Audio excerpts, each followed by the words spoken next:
The sunlight filtered gently through the lace curtains of Chiara's small apartment in Trastevere, Rome. The walls still echoed with the laughter of a little girl, Elena. Her toys remained untouched, arranged exactly as she'd left them. Chiara stood silently at the door of her daughter's room, her fingertips grazing the edge of a wooden cradle. It had been 6 months since the accident, the kind that stops time.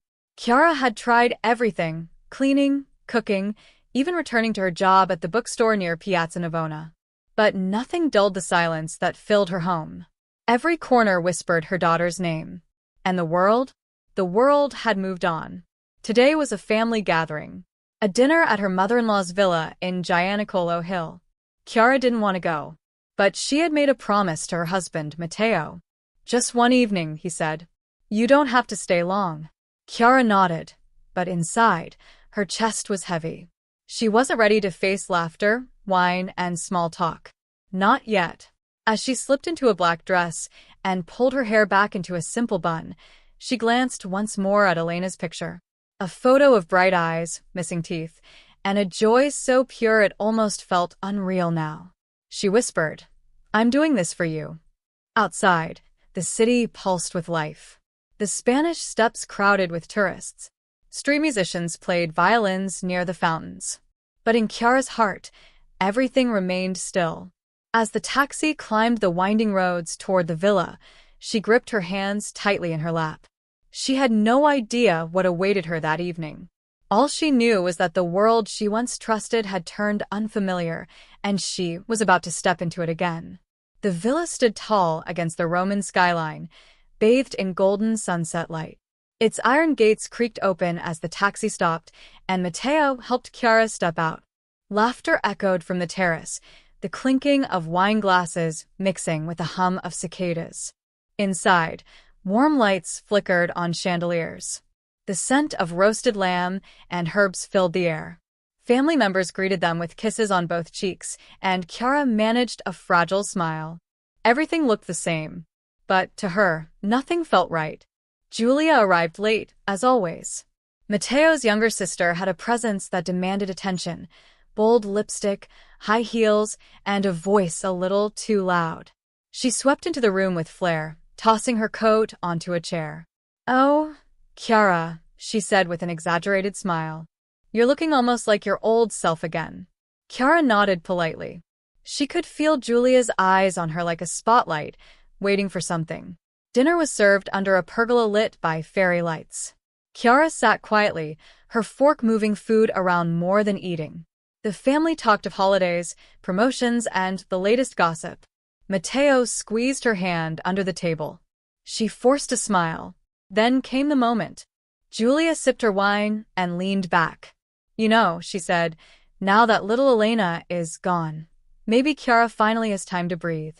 Maybe take a spa day. Or sleep in, at least." The table fell silent. A glass clinked too loudly. Matteo froze. Chiara blinked. Her stomach dropped. She stood up, quietly, not saying a word, and walked away from the table. Past the kitchen, down the hall, into the garden. Her legs shook, but she kept walking until the sound of voices disappeared. Behind her, no one followed. The garden was wrapped in moonlight and shadow. Olive trees swayed in the soft Roman breeze, and the scent of jasmine hung in the air. Chiara found a bench beneath a fig tree and sat, letting her shoulders fall. Her breath was shaky. Her hands trembled. She stared at the dark sky, blinking back tears. How could she speak when even her own grief was being ridiculed? How could they laugh? How could Giulia laugh about something so sacred, so final? She thought of Elena's tiny hands, her favorite pink dress, the lullabies she used to hum before bed. The ache in her chest swelled like a rising tide. Footsteps crunched behind her. It was Matteo. He didn't speak. He simply sat beside her. "I can't do this," Chiara whispered. "Not with them." "I know," he replied. They sat in silence, the moon casting silver light on their backs. But Chiara knew something had shifted. What had been said could not be unsaid. The next morning, Chiara awoke early. Matteo was still asleep. The air in the apartment felt colder. Heavy. She sat at the kitchen table, her tea untouched, staring at nothing. Her phone buzzed. A message from her mother-in-law. Julia didn't mean harm. Please don't make this into something bigger than it is. Chiara closed her eyes. The words hit harder than expected. Not because they were cruel, but because they were dismissive. As if her grief was a burden to be handled quietly, like an old story no one wanted to hear again. That evening, Matteo tried to speak again.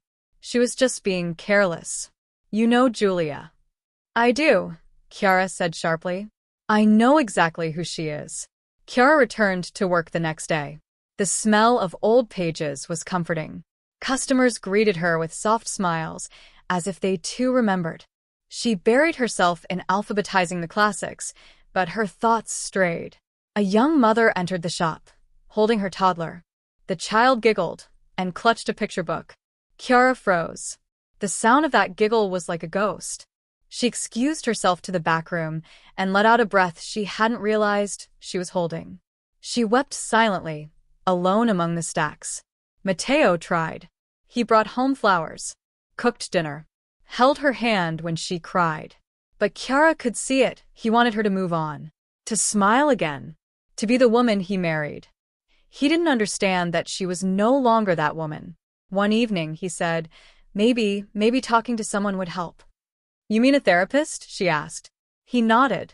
I talk to myself just fine, she replied and walked away. Weeks passed.